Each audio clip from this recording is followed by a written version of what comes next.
আমি যদি ছুটি নিই তাহলে আবার কিচ্ছু যায় আসে না, কিন্তু আমার বাড়ির কাজের লোক যদি ছুটি নেয় তাহলে আমার জীবনটা নরক হয়ে ওঠে। খুব লেট হয়ে গেছে। আরে ভাই, একে ল্যাবে যেতে দেরি হয়ে গেল, তার উপর আবার কে এলো?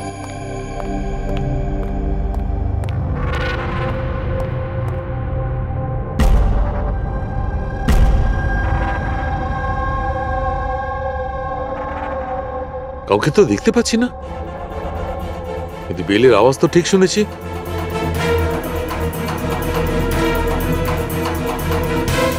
চোখে কাউকে দেখা যাচ্ছে না, কিন্তু কানে শোনা গেল কোনো গন্ডগোল আছে।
You are invited to a murder at 10 Wood Villa, Piali Hills, 400876.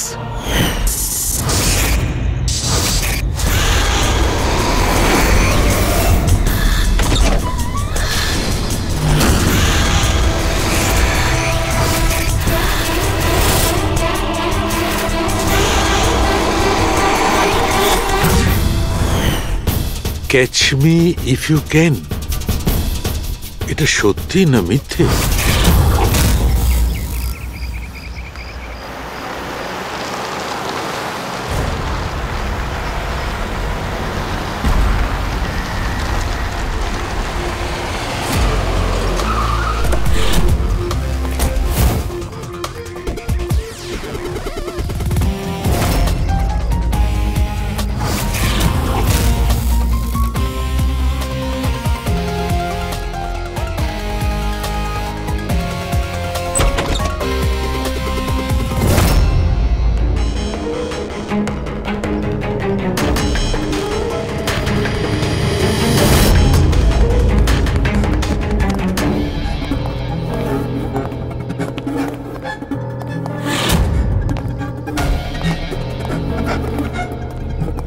My God!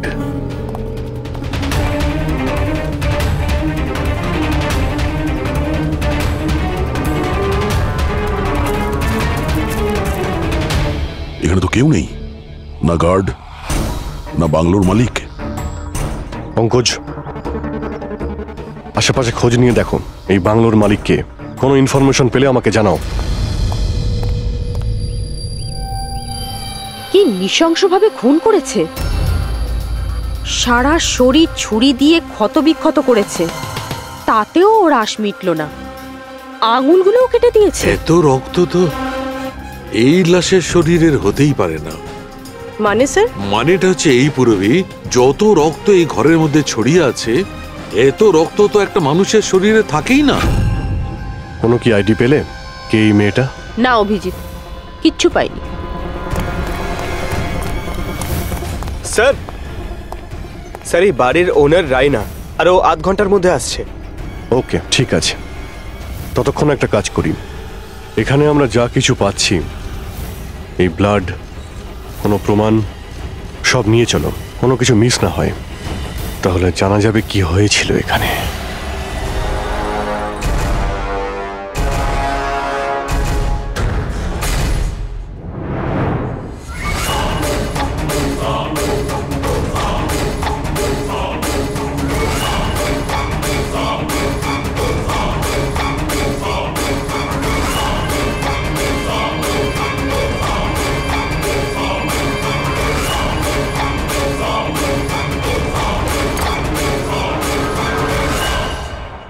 এই ঘরে এত জিনিস পড়ে রয়েছে, যারা চিৎকার করে করে বলছে আমরা প্রমাণ, আমাদের তুলে নাও।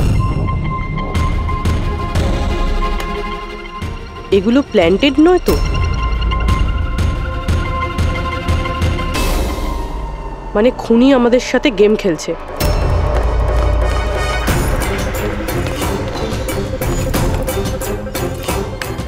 এসব কে করেছে? এসব কে করেছে? What is all this? অদ্ভুত তো স্যার, এ তো আমাদেরকে জিজ্ঞেস করছে কি করে হলো। এত নোংরা করে দিয়েছে, আপনারা পরিষ্কার করতে পারেননি? সে কি স্যার, পরিষ্কার করতে তো আমাদেরই বলছে। দুর্গন্ধ আসছে। এই আমার বাংলায় মহিলা কি করছে? ওই বীরজু, বীরজু কোথায়? বীরজু, বীরজু!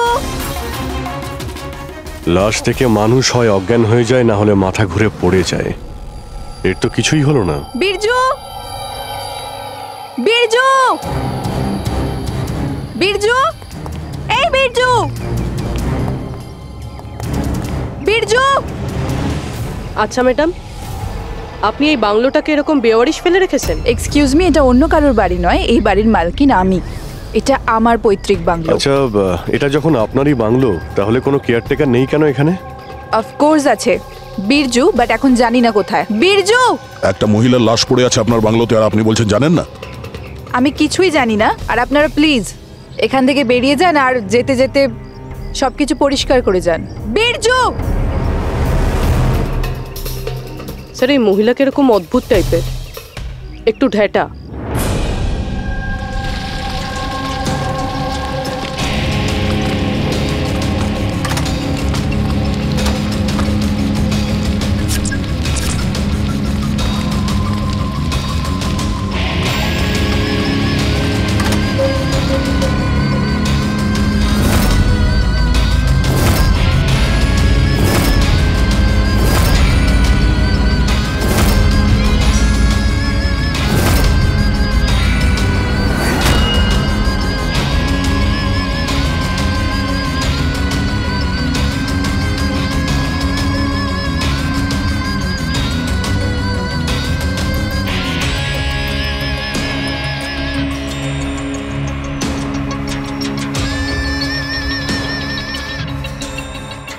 একটা কেস আর 18টা প্রমাণ, আর খুনি প্রমাণগুলো এমন ভাবে সাজিয়েছে যে কিছুই বলার নেই। কিন্তু স্যার, সমস্যা এটাই হলো যে এর মধ্যে কোনো প্রমাণই আমাদের কোনো কাজের নয়।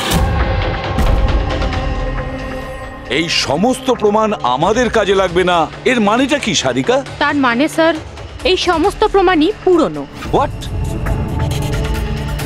এই সমস্ত প্রমাণ পুরনো মানে কি মেয়েটাও পুরনো? ছাড়ো, কত পুরনো তুমি বলো। স্যার, 4 থেকে 10 বছরের পুরনো। এই সমস্ত প্রমাণ 4 থেকে 10 বছরের পুরনো, তার মানে এই মেয়েটাকে 10 বছর আগে খুন করা হয়েছে। আর কি পাওয়া গেছে প্রমাণ থেকে, সেগুলো বলো। এই সমস্ত প্রমাণগুলোতে 20 জন আলাদা মানুষের ডিএনএ পাওয়া গেছে। তার মানে 20 জন আলাদা আলাদা লোক এই প্রমাণগুলোকে ছুঁয়েছে, তাই তো? হ্যাঁ স্যার। তাহলে আঙ্গুলের ছাপ তো নিশ্চয়ই পাওয়া গেছে। না, পাওয়া যায়নি। কিন্তু স্যার, একটা খুব গুরুত্বপূর্ণ কথা জানা গেছে। ক্রাইম সিনে যে এত রক্ত পাওয়া গিয়েছিল, ওই রক্ত কোনো মানুষের নয়, বরং কোনো পশুর রক্ত ছিল। কি? ডক্টর সারিকা, এই মেয়েটার শরীরে যে রক্ত লেগেছিল সেটাও কি কোনো পশুরই? না না, এই মেয়েটার শরীরে আর জামা কাপড়ে যে রক্ত পাওয়া গিয়েছিল সেটা এরই আসল রক্ত। কিন্তু এটা ছাড়া ওখানে আর যা যা ছিল সমস্তটাই প্লান্ট করা হয়েছিল। মোটামুটি 20 জনের ডিএনএ আর এতগুলো প্রমাণ ক্রাইম সিনে এলো কোত্থেকে স্যার? সেটাই তো, এতগুলো প্রমাণ, কিন্তু আমাদের হাতে কিছুই নেই।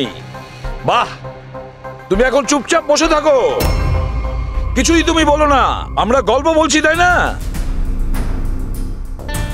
বস, আমি জানি এই সমস্ত প্রমাণগুলো কোথা থেকে এসেছে। গত কয়েক বছর ধরে সিআইডি যতগুলো কেস সলভ করেছে তার মধ্যে থেকে কিছু ইম্পর্টেন্ট কেসের ইম্পর্টেন্ট এভিডেন্স হচ্ছে এই সবগুলো। কি?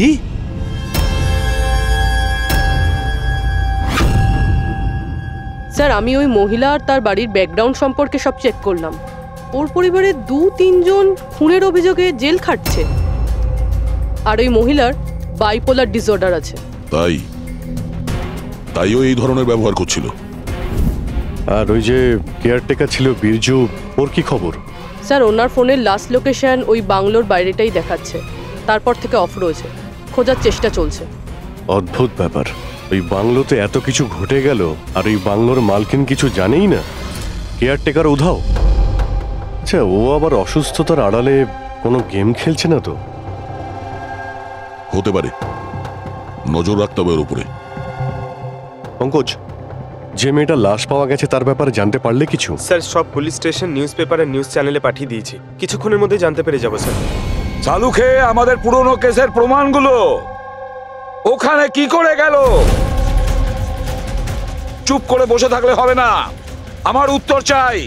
তুমি ফরেনসিক সার্জন, তুমি এই ফরেনসিক ডিপার্টমেন্টের ইনচার্জ, নিজের দায়িত্ব এড়িয়ে যেতে পারো না। বস, ছাড়ো তো। আমি আমার দায়িত্বটা খুব ভালো করে কি করেছো দেখতেই পাচ্ছি। তাহলে এটা বলো, আমাদের পুরনো এভিডেন্স আমাদের রেকর্ড থেকে উধাও হলো কি করে? বস একটা কাজ করছি, রেকর্ড রুমে গিয়ে ওখানে জিজ্ঞাসাবাদ করি, জানতে পারা যাবে বস ওখানে কি গন্ডগোল হয়েছে। প্লিজ। এতগুলো প্রমাণ কিভাবে উধাও হলো আপনারা জানতেন না? প্রমাণগুলো কত ইম্পর্টেন্ট। তাহলে আপনারা থাকা সত্ত্বেও এই চুরি হলো কি করে? কিভাবে প্রমাণগুলো উধাও হলো?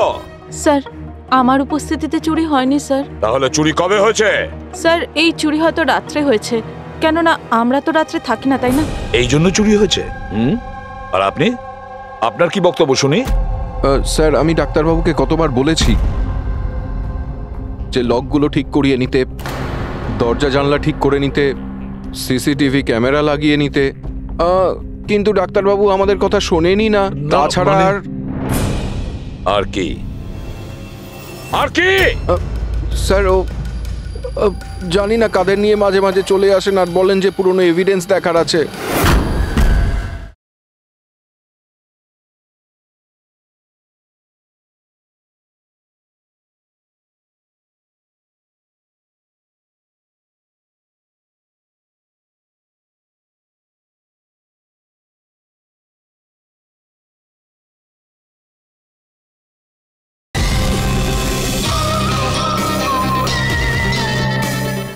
আর কি?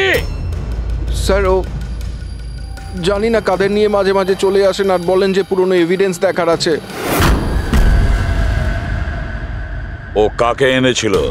গত 3 মাস আগে কাউকে নিয়ে এসেছিলেন আর বলেছিলেন ক্রাইম জার্নালিস্ট ইনি পুরনো এভিডেন্স দেখতে চান।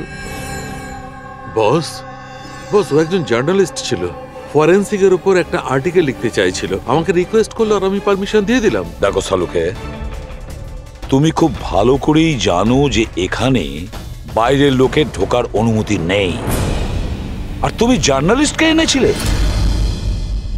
স্যার আগের মাসেও স্যার কলেজের স্টুডেন্টকে এনেছিলেন, ওকেও পুরনো তথ্য দেখাচ্ছিলেন। হতে পারে যে তাদের মধ্যেই কেউ চুরি করেছে। না বস, এটা হতে পারে না, ওরা তো ফরেনসিক স্টুডেন্ট ছিল, ওরা আমার কাছে এসে পারমিশন চাইছিল, স্যার আমরা স্টাডি করতে চাই, কিছু প্র্যাকটিক্যাল করতে চাই, আমরা কিছু শিখতে চাই, প্লিজ আমাদের পারমিশন দিন। তাই ওদের পারমিশন দিয়ে দিই বস। বস আমার যথেষ্ট রেসপন্সিবিলিটি আছে, আফটার অল এটা তো আমার অধিকারও বটে। দেখো সালুকে, সিআইডি কে কলঙ্কিত করার তোমার কোনো অধিকার নেই, বুঝেছ? আর তাছাড়া ফরেনসিক শেখানোর জন্য এখানে কোনো কলেজ খোলা হয়নি। তুমি এখানে স্টুডেন্টদের আনলে কি করে? কার পারমিশন নিয়েছিলে? দেখো সালুকে, একটা কথা মনে রেখো, এই রেকর্ড রুমে চাইলেই কাউকে আনা যায় না। না আমি আনতে পারি, না তুমি আনতে পারো, না এ আনতে পারে, সে কোনো পরিবারের হোক বা কোনো বন্ধু হোক। আরে ভাই। হ্যাঁ অভিজিৎ। হ্যাঁ স্যার যে মেয়েটা খুন হয়েছে তার নাম হলো টিনা, আর উনি ওই মেয়েটার বাবা। Doctor Nirab sir, head of forensic, Chennai. Doctor Nirab? Nirab, Nirab! আরে শালুকে আমার মেয়েকে মেরে দিয়েছে। কন্ট্রোল ইয়োরসেলফ, সব জানা যাবে। স্যার, ওনাকে আপনি চেনেন? হ্যাঁ অভিজিৎ, একটা সময় ছিল যখন আমি আর নীরব একসঙ্গে কাজ করতাম।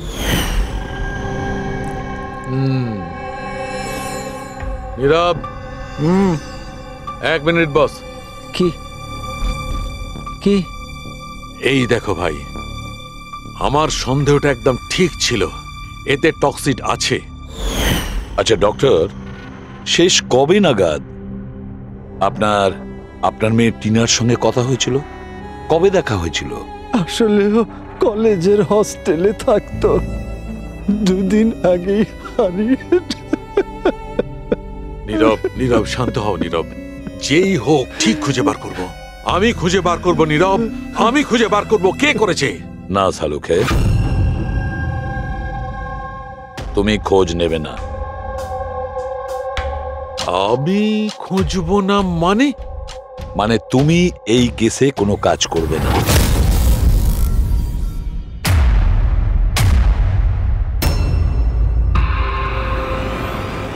কেন? কারণ তোমার গাফিলতির জন্য ফরেনসিক রেকর্ড রুম থেকে প্রমাণ চুরি হয়ে গেছে। শালুকে, ইউ আর সাসপেন্ডেড যতক্ষণ না কেস সলভ হচ্ছে।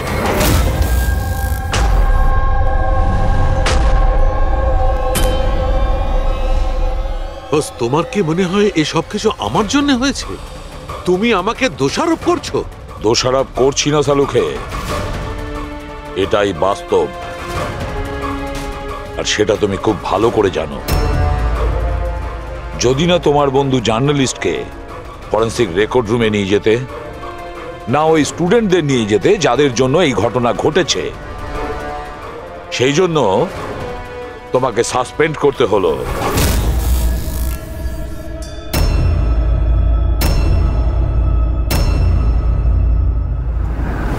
কিন্তু ভাই, নীরবের আমাকে প্রয়োজন আছে, এই কেসটাতে আমার প্রয়োজন আছে, প্লিজ।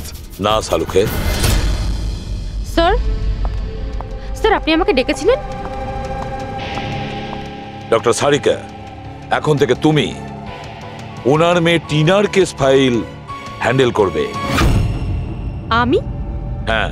কিন্তু স্যার, দয়া, অভিজিৎ, শালুকের বন্ধু জার্নালিস্ট আর ওই স্টুডেন্টগুলো যারা ফরেনসিক রেকর্ড রুমে এসেছিল, সবার খুব ভালো করে এনকোয়ারি করো, খুব ভালো করে। স্যার। ডক্টর সালুকে, ডক্টর সালুকে,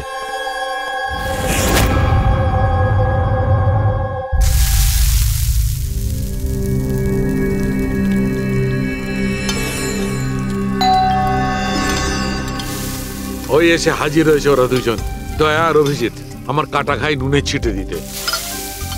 আমি জানি ওরা কি বলবে, স্যার কিচ্ছু হবে না, আপনার উপর আমাদের পুরো বিশ্বাস আছে, সব ঠিক হয়ে যাবে, ছাই ঠিক হয়ে যাবে। প্রথমে অপমান করে বাইরে বার করে দেবে, তারপর এদের দুজনকে পাঠাবে মলম লাগাতে। যাও যাও, ওকে একটু সান্ত্বনা দিয়ে এসো।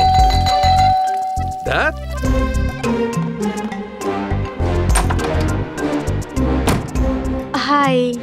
মর্নিং।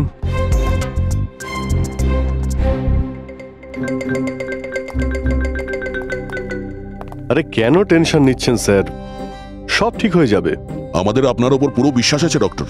আমরা বিশ্বাস করি আপনি কোনো ভুল কাজ করতে পারেন না, কিন্তু কি করব, প্রোটোকল তো ফলো করতেই হবে না। দেখো, তোমাদের থেকে আমি কোনো রকম সহানুভূতি চাই না, আর হ্যাঁ, তোমাদের এসিপি সাহেবের সহানুভূতিরও একদম দরকার নেই। আমি বাচ্চা নই, কাঁদছি না। আমি জানি প্রদ্যুমন নিজের ডিউটি সম্পর্কে খুব সচেতন হওয়া উচিত। গুড। স্যার, আমার খুব খারাপ লাগছে, আই এম ভেরি সরি। আপনার সামনে এসিপি স্যার না আমাকে। সারিকা, লজ্জা পাবার কোনো দরকার নেই। তুমি নিজের কাজটা মন দিয়ে করো, প্রত্যেকটা জিনিস মন দিয়ে দেখবে, কোনো না কোনো সূত্র নিশ্চয়ই পাবে। আমরা যা কিছু স্পর্শ করি, আমাদের ছাপ রেখে যাই। রিমেম্বার, এভরি কন্ট্যাক্ট লিভস এ ট্রেস বিহাইন্ড। ব্যাস এই ফর্মুলাটা ফলো করবে। আর হ্যাঁ, যতদিন এই কেসটা সলভ না হয় প্লিজ এখানে আসবে না। স্যার, আমি জানি আমি নিরপরাধ, আর আমি সেটা প্রমাণ করেই ছাড়ব। ততদিন পর্যন্ত প্লিজ লিভ মি অ্যালোন। তোমরা কেসটা মন দিয়ে করো।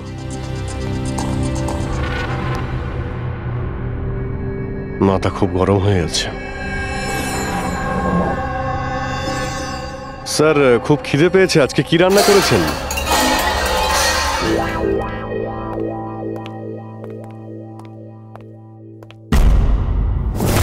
স্যার, এই জার্নালিস্ট শুনেছি খুবই অভদ্র একটা মানুষ। 3 মাস আগে নাকি ডক্টর নীরবের সঙ্গে ওনার ঝামেলাও হয়েছিল। দেখছি কতটা টেরা লোকে। স্যার, আপনাদের ভেতরে ডাকছে। Thank you.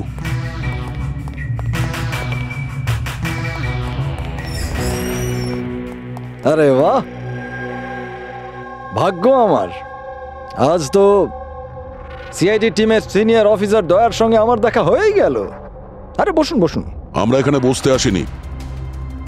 আরে এত রাগের কি আছে মশাই? আচ্ছা ছাড়ুন চাকে। এটা বলুন যে কি খাবেন? চা, কফি, ঠান্ডা?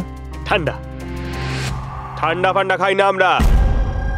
আচ্ছা মিস্টার দয়া, আমি অনেক দিন থেকে সিআইডি টিমের উপর একটা ডকু ড্রামা করার কথা ভাবছিলাম, কিন্তু আমাদের এসিপি স্যারকে পাওয়াই যায় না। আপনি তো জানেন নিশ্চয়ই, সিআইডি আজে বাজে লোককে এন্টারটেন করে না।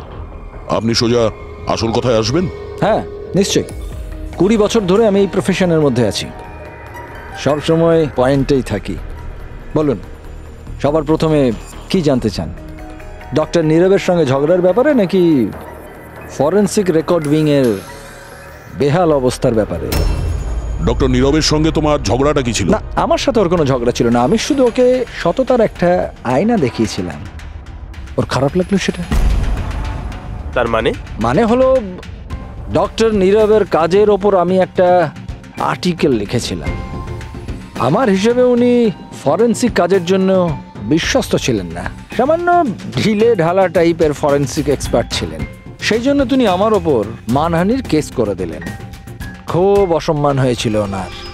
আমি ওনার কাছে ক্ষমাও চেয়েছিলাম, কিন্তু এখন ওনার মেয়ের মৃত্যুর খবর শুনে আমার খুব খারাপ লেগেছিল।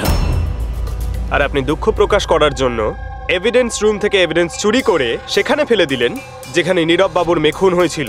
আরে দাদা, আমি এটা কেন করতে যাব? আমি কেন পুরনো হার আর রক্তমাখা শাড়ি চুরি করতে যাব? তাহলে তুমি ওই এভিডেন্স উইং এ কি দেখতে গিয়েছিলে? ফরেনসিক ল্যাব থেকে এভিডেন্স কিভাবে চুরি হয় আমি সেটা দেখতে গেছিলাম। আমি আপনাদের কাজের দুর্বলতা দেখতে গেছিলাম। থাক, এসব যেতে দিন, এগুলো বলার কোনো দরকার নেই। এখন তো আপনারাও সবটা জেনে গেছেন বোধহয়। দেখুন, বেশি বক্তৃতা দেবেন না আপনি। যতটা জিজ্ঞেস করা হচ্ছে ততটার উত্তর দিন ব্যাস। যে নিজেদের কথা উঠলো অমনি ঝাল লাগলো। আপনাদের কাছে কি এই কথার উত্তর আছে যে কে কিভাবে ফরেনসিক ল্যাব থেকে জিনিসগুলো চুরি করলো? আমার তো মনে হয় খুনি আপনাদের দুর্বলতাটা দেখাতে চেয়েছে। যাক, ছাড়ুন সেসব। এখন বলুন যে এই সিআইডির ওপর ডকু ড্রামা সিরিজ কবে শুরু হচ্ছে? স্যার, এনাকে ব্যুরো নিয়ে যাই। মনে হচ্ছে ঠিকঠাক উত্তর উনি ওখানেই দেবেন। তার জন্য অনেক লম্বা চওড়া প্রসেস আছে। আর তাছাড়া প্রমাণও তো থাকতে হবে না, তাই তো দয়া? খুব তাড়াতাড়ি দেখা হবে। প্রসেস পুরো করে সমস্ত এভিডেন্স নিয়ে আসবো, আর তখন কথা বলবো সিআইডির ওপর ডকু ড্রামা বানানোর জন্য। হ্যাঁ,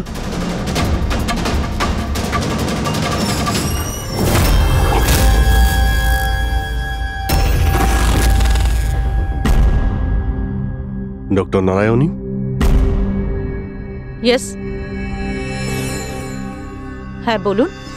আমরা সিআইডি থেকে একটা কেসের ব্যাপারে আপনার সাথে কথা বলতে চাই। নিশ্চয়ই বলুন। যে স্টুডেন্টগুলো গত মাসে ফরেনসিক রেকর্ড রুম দেখতে গিয়েছিল, তারা প্রত্যেকেই চুরি আর খুনের দায়ে সাসপেক্ট। হোয়াট? অফিসার, আপনার নিশ্চয়ই কোথাও ভুল হচ্ছে। আমাদের স্টুডেন্ট কখনো এরম করতে পারে না। আমরাও সেটা আশা করি যে ওরা কিছু করেনি, কিন্তু খুন তো হয়েছে আর ওরা প্রত্যেকেই অভিযুক্ত। দেখুন, আমাদের বাচ্চারা শুধুমাত্র এডুকেশন ট্যুরের জন্য গেছিল, আর আপনারা ওদের সন্দেহ করছেন। আমাদের কাজ হচ্ছে কেসটা সলভ করা আর অপরাধীকে উপযুক্ত শাস্তি দেওয়া। আপনি প্লিজ ওই 10 জন স্টুডেন্টকে ডাকুন, আমরা তাদের জিজ্ঞাসাবাদ করব আর তাদের আঙুলের ছাপ নেব। দেখুন, ব্যাপারটা বুঝুন, ওরা স্টুডেন্ট। দেখুন, ওদের উপর তো আমরা 3rd ডিগ্রি ইউজ করছি না, আমরা শুধু জিজ্ঞাসাবাদ করব। আর হ্যাঁ, ওদের কিছু বলবেন না যে আমরা কি ব্যাপারে ওদের সাথে কথা বলবো। ওকে। ফরেন্সিক রেকর্ড রুম দেখে তোমাদের কেমন লেগেছিল? স্যার, আমার তো দম আটকে যাচ্ছিল ওখানে। ওটা কোনো জায়গা হলো? পুরনো দাঁত, হাড়, রক্তে মাখা কাপড়। আমার তো এই জায়গাটা একদম ভালো লাগেনি, খুব অদ্ভুত অনুভূতি হচ্ছিল। তোমার কি সবসময় সর্দি কাশি হয়? না ম্যাম, মাঝে মাঝে হয়। স্যার, আমার কাছে ওই জায়গাটা সম্পূর্ণ ইউজলেস ছিল। দেখাশোনা নেই, না কোনো প্রমাণ আছে ঠিক মতো। আর স্যার, আমি তো ওই কোল্ড কেস ফাইলের এভিডেন্স বাড়ি নিয়ে যেতে চেয়েছিলাম, যাতে আমি ওটার উপরে স্টাডি করতে পারি। আমি রোমাঞ্চিত হচ্ছিলাম, খুনি আর নিহতদের চিন্তাভাবনা কল্পনা করার চেষ্টা করছিলাম। খারাপ চিন্তা, দুঃখ, কষ্ট।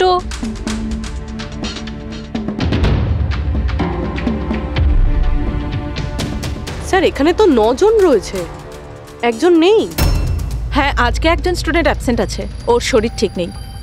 সে কে? কি নাম তার? সারিকা। সারিকা? ওর ব্যাপারে পুরো ডিটেলসটা চাই। হ্যাঁ সারিকা, কিছু কি পাওয়া গেল?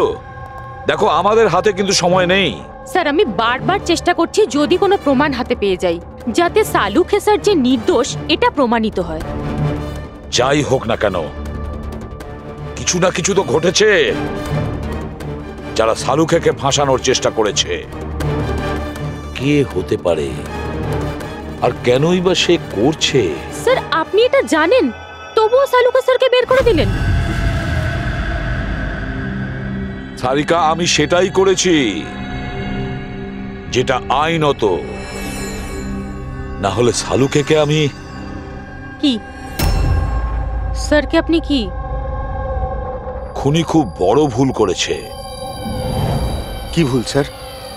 যখন তোমরা ওখানে গিয়েছিলে, ওই বাড়ির ভেতর ঘুরছিলে, ভেতর থেকে বাইরে, বাইরে থেকে ভেতরে, সব জায়গায় যখন প্রমাণ খুঁজে বার করছিলে, তখন ফেডরিক, তখন তুমি চিহ্ন ছেড়ে যাচ্ছিলে, তোমার হাতের চিহ্ন, পায়ের চিহ্ন, আরো অনেক ছোট ছোট জিনিস, যেগুলো তোমাদের অগোচরেই ঘটছিল। আর খুনি ঠিক একইভাবে ওখানে তার চিহ্ন ছেড়ে গেছে, এমন চিহ্ন যেগুলো আমরা ট্রেস করতে পারি। ট্রেসেবল চিহ্ন? সারিকা, আমরা যা কিছু স্পর্শ করি আমাদের ছাপ রেখে যাই। রিমেম্বার, এভরি কন্ট্যাক্ট লিভস এ ট্রেস বিহাইন্ড। স্যার আমাকে হিন্ট দিয়েছিলেন, কিন্তু আমি বুঝতে পারিনি কেন।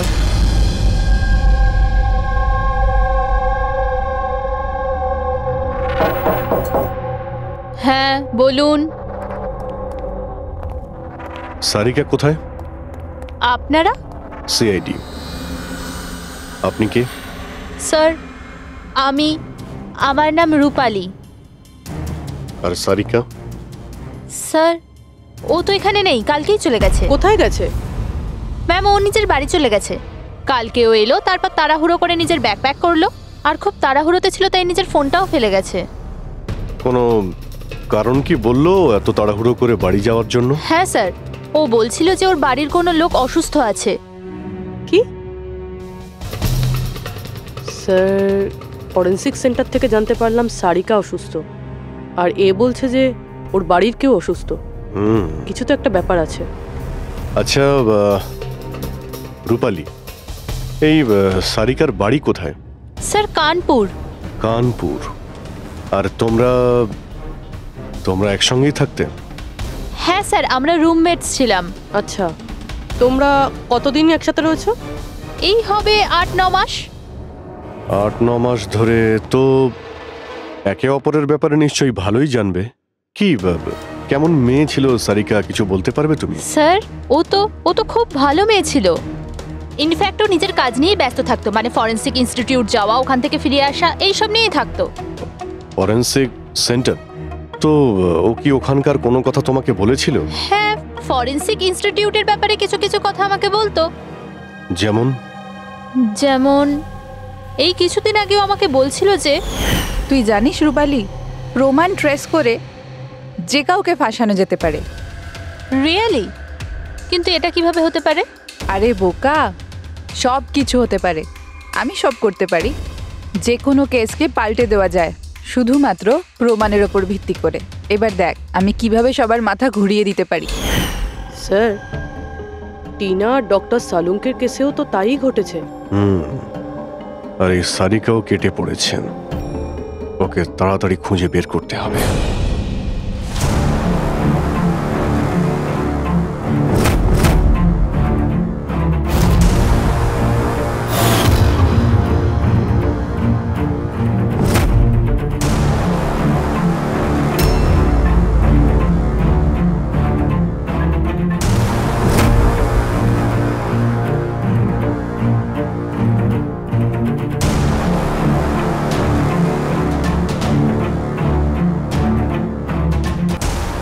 সারিকা,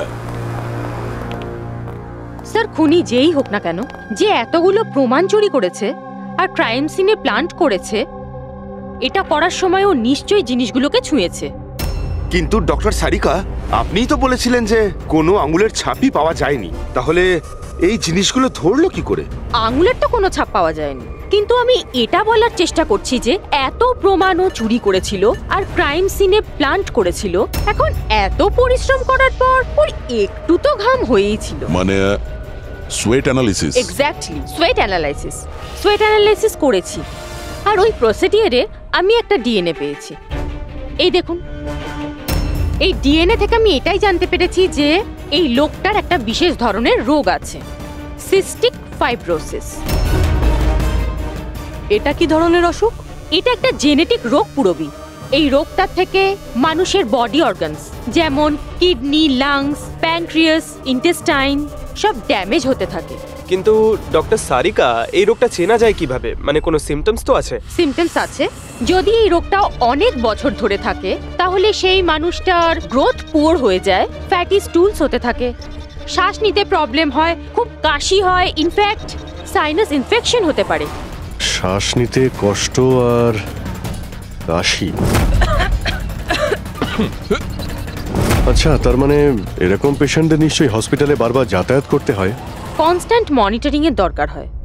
ব্যাস, তাহলে অভিজিৎ, শহরে যতগুলো হসপিটাল আছে সেখানে গিয়ে খোঁজ নাও এই ধরনের রোগী কজন আছে, আর তাদের মধ্যে কি এমন কোনো পেশেন্ট আছে যার আমাদের এই কেসের সঙ্গে কোনো সম্পর্ক আছে।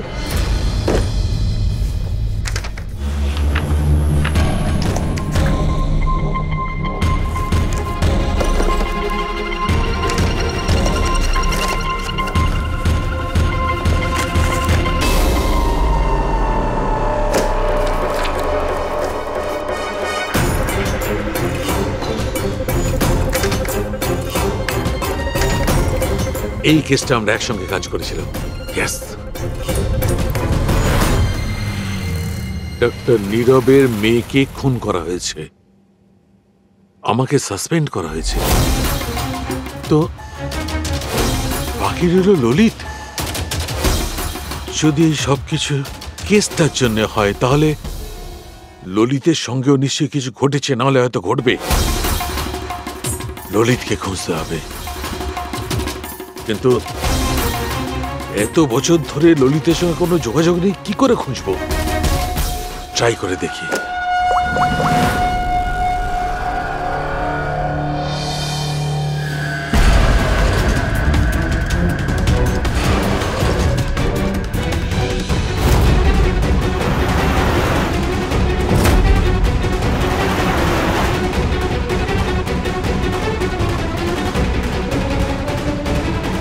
আর ইউ শিওর এটা ওনার ছবি? হ্যাঁ স্যার, উনি। আর ওনাকে হসপিটালে 2-3 বার আসতেই হয়। My god, thank you very much. Thank you.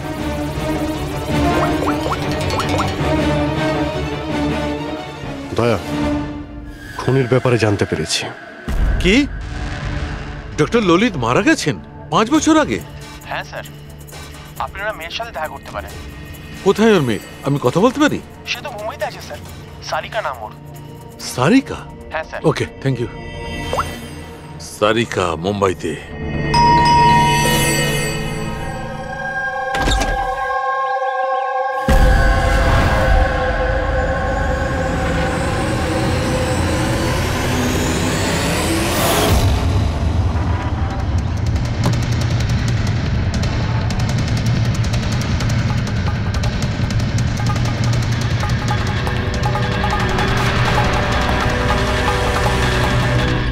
সত্যের খুব কাছেই আছো তুমি। এইটাই শেষ জায়গা যেখানে খুনটা হবে।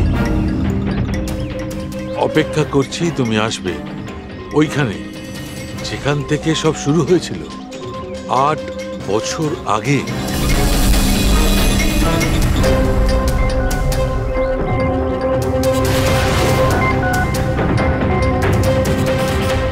বছর আগে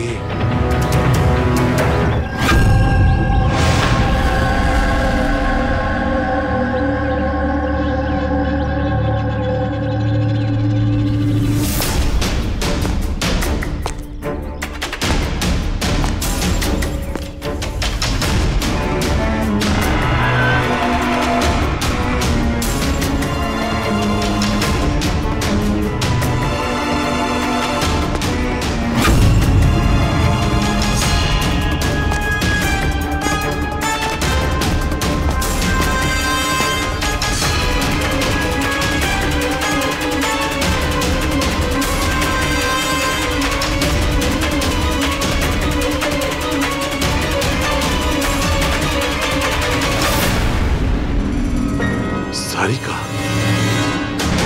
একে কে মারল? হঠাৎ আলোটা নিভে গেল কেন?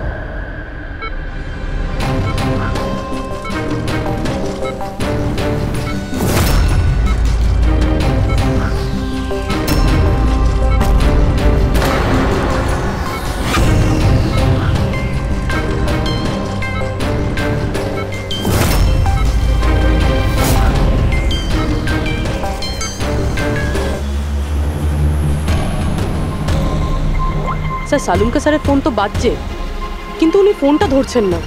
উনি আবার বিপদে পড়েননি? ডক্টর সালুকের ফোনের লোকেশন এক্ষুনি ট্র্যাক করো, দেখো কোথায় আছে। আর এই খুনিরও।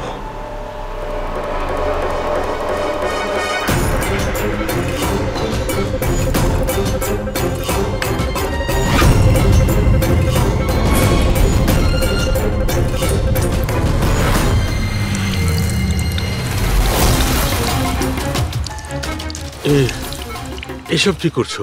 তোমার মৃত্যু আস্তে আস্তে আর খুবই কষ্টদায়ক।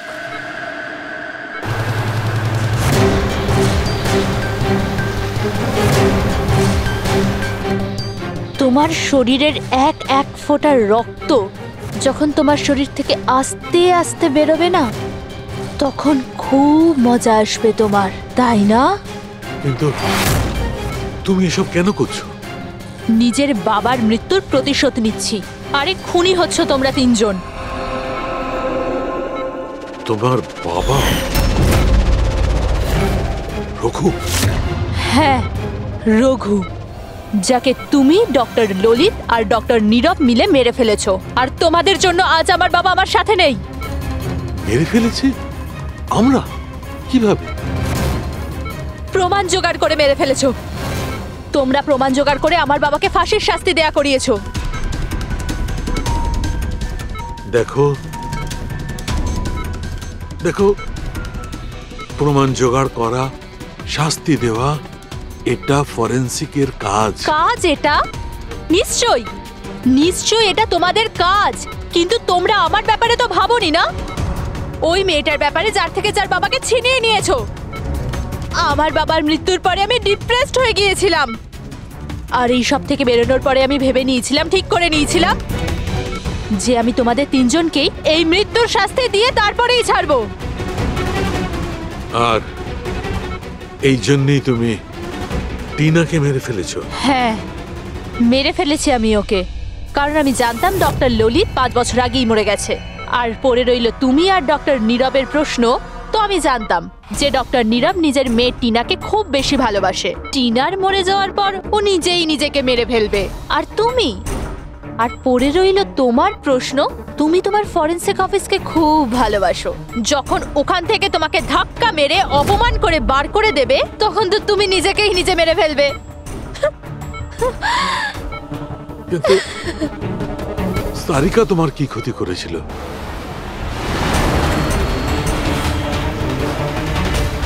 সারিকা? ওকে তো মরতেই হতো। ও ললিতের মেয়ে ছিল যে, আর ফরেনসিকে কাজ করতো, আর আমার কাছে তো আসতোই। ওর সাহায্যে আমি ফরেনসিক অফিসার সব প্রমাণ জোগাড় করেছিলাম। তোমার ফরেনসিক অফিস তোমার বিরুদ্ধে? এই দেখো ডক্টর সালুকে, হয়ে গেল আমার বদলা পূরণ। আর যতক্ষণে সিআইডি এখানে আসবে, ততক্ষণে তুমি ওপরে। Good bye doctor সালুকে।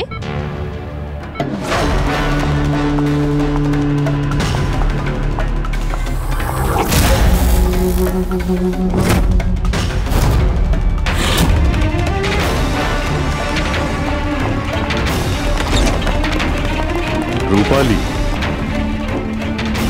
খেলা শেষ তোমার। আমার খেলা শেষ নাকি সালুকের?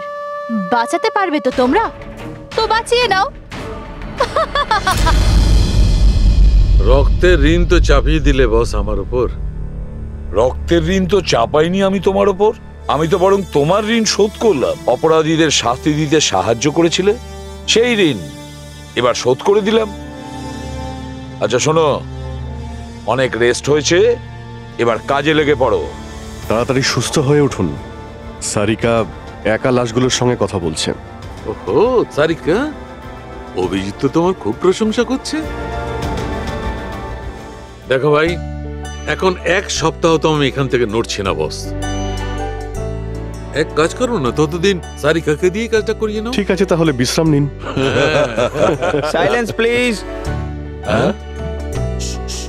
সালুকে, সাইলেন্ট, চুপ। এই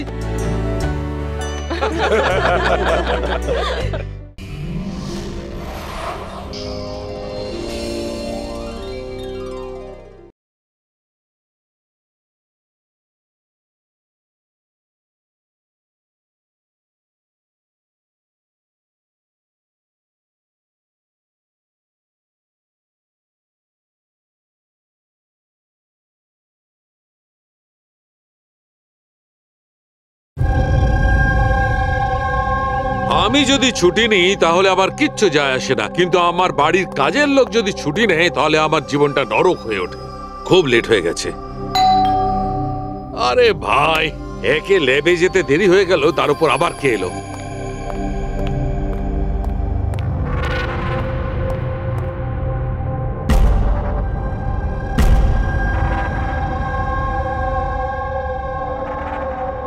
কাউকে তো দেখতে পাচ্ছি না, কিন্তু বেলের আওয়াজ তো ঠিক শুনেছি।